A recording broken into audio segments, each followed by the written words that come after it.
श्री कृष्ण ने अपने मामा को मारने के बाद किया था ये काम।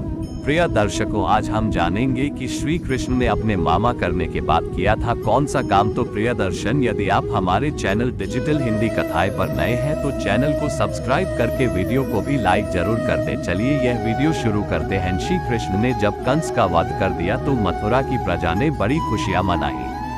कंस की मृत्यु का समाचार जब उसके श्वासुर मगध राज जरासंध को मिला तो वह आग बबूला हो गया। अपनी विशाल सेना लेकर वो यदुवंशियों पर आक्रमण करने चल पड़ा। श्री कृष्ण को जब पता चला कि जरासंध मथुरा पर आक्रमण करने आ रहा है तो उन्होंने बलराम जी से कहा, भैया बलराम, कंस को मारकर हमने मथुरा राज्य को अत्याचार से मुक्ति तो दिला दी, पर जब जरासंध के आक्रमण का चतुराई से सामना करना पड़ेगा। यह आमने सामने का भयंकर युद्ध होगा।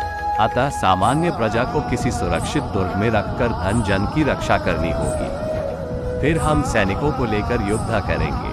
बलराम जी को यह विचार पसंद आया। जरासंध की सेना के आने पर श्री कृष्ण तथा बलराम जी ने बड़े ही युद्ध कौशल से जरासंध को परास्त किया। जरासंध की बहुत सी सेना मारी गई।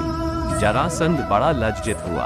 वो चला तो गया, पर उसने ये तपस्या करके दैवी शक्ति प्राप्त करने तथा और भी बड़ी सेना लेकर संपूर्ण यदुवंश का नाश करने की प्रतिज्ञा की। जरासंध के हार जाने पर श्री कृष्ण और बलराम जी ने सोचा कि हारा हुआ शत्रु अधिक भयंकर होता है। अब वो बार बार आक्रमण करेगा, इसलिए हमें मथुरा से दूर पश्चिम में समुद्र तट पर अपना राज्य स्थापित करना चाहिए ताकि बार बार शत्रु के आक्रमण से धन जन की हानि न हो। श्री कृष्ण और बलराम जी ऐसा विचार कर ही रहे थे कि काल्यवन को अपने मित्र जरासंध की हार का समाचार मिल गया। वह अपनी विशाल आसुरी सेना लेकर श्री कृष्ण पर आक्रमण करने के लिए चल पड़ा। काल्यवन वरदानी असुर था। उसने भगवान शंकर की कठोर तपस्या पर यह वरदान प्राप्त किया था कि किसी भी अस्त्र शस्त्र से उसकी मृत्यु न हो। श्री कृष्ण ने जब काल्यवन के मथुरा पर चढ़ाई करने के विषय में सुना तो उन्होंने बलराम जी से कहा, भैया बलराम, जरासंध तो मानव राजा था, काल्यवन वरदान प्राप्त असुर है। इसे तो आमने सामने युद्ध करने की बजाय किसी कौशल से पराजित करना होगा। तुम आसुरी सेना को रोको, मैं अकेले ही काल्यवन का सामना करूंगा और लड़ते हुए उसे युद्ध क्षेत्र से दूर ले जाऊंगा। अपने राजा और सेनापति को युद्ध में न देखकर असुर सैनिकों का मनोबल टूट जाएगा। फिर तुम असुर सेना को आसानी से परास्त कर सकोगे। ऐसी युद्ध नीति बनाकर श्री कृष्ण काल्यवन की सेना की प्रतीक्षा करने लगे। थोड़ी ही देर में विशाल काल्यवन की सेना मथुरा पर चढ़ आई। बलराम जी भी अपनी सेना के साथ युद्ध के मैदान में डट गए।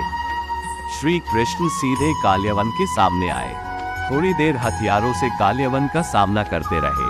काल्यवन को थकाते छकाते रहे, फिर अपना हथियार फेंककर युद्ध के मैदान से भागे। श्री कृष्ण को भागते देखकर काल्यवन दहाड़ा, भागकर कहाँ जाओगे? अब तुम मेरे हाथों से बच नहीं सकते। श्री कृष्ण ने कहा, काल्यवन, मैं जानता हूँ कि तुम बड़े पराक्रमी हो। मैं तुम्हारा सामना युद्ध के मैदान में नहीं कर सकता, इसलिए तो भागा जा रहा हूँ। तुम मुझे पकड़ लो, तभी तो मार सकोगे। ये कहकर श्री कृष्ण आगे आगे और काल्यवन पीछे पीछे भागता रहा। उधर काल्यवन की सेना ने जब देखा कि उनका राजा काल्यवन युद्ध के मैदान में कहीं दिखाई नहीं दे रहा है तो उन्होंने समझा कि काल्यवन मारा गया। अपने राजा और सेनापति को न देखकर काल्यवन की सेना युद्ध का मैदान छोड़कर भाग निकली। यदुवंशियों ने विजय की दुंदुभी बजानी आरंभ कर दी।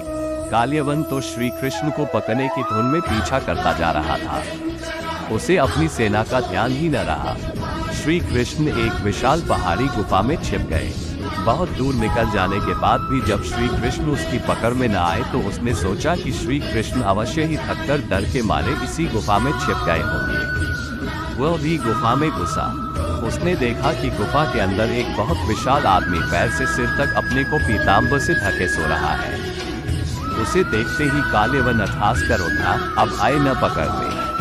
मुंह ढककर सोने का बहाना करके समझते हो मैं पहचान न पाऊंगा और तुम बच जाओगे।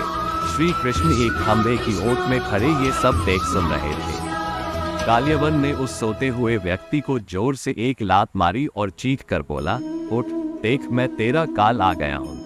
सोता हुआ वो आदमी चोट खाकर जाग गया। मुंह से कपड़ा हटाकर बोला, अरे नराधम, तू कौन है जो इस प्रकार मेरी नींद में विघ्न डाल रहा है। ऐसा कहकर उसने जब सामने खड़े काल्यावन को देखा तो उसकी आंखों से अग्नि शिखा निकली और देखते ही देखते सामने खड़ा काल्यावन राख के ढेर में बदल गया। इतने में ही श्री कृष्ण खंभे की ओट से हटकर सामने प्रकट हो गए और उस व्यक्ति से कहा, महाराज मुचकोट, आप धन्य हैं। एक भयंकर असुर पापी को भस्म कर आपने फिर मानव कल्याण किया है। आपके दृष्टिपात से ही जो जलकर भस्म हो गया वह असुर राज काल्यावन था। मुचकोट ने कहा, आप कौन हैं और मुझे कैसे जानते हैं। श्री कृष्ण ने कहा, महाराज, आपने त्रेतायुग में देवासुर संग्राम में देवताओं की बड़ी सहायता करके उन्हें विजय दिलाई थी।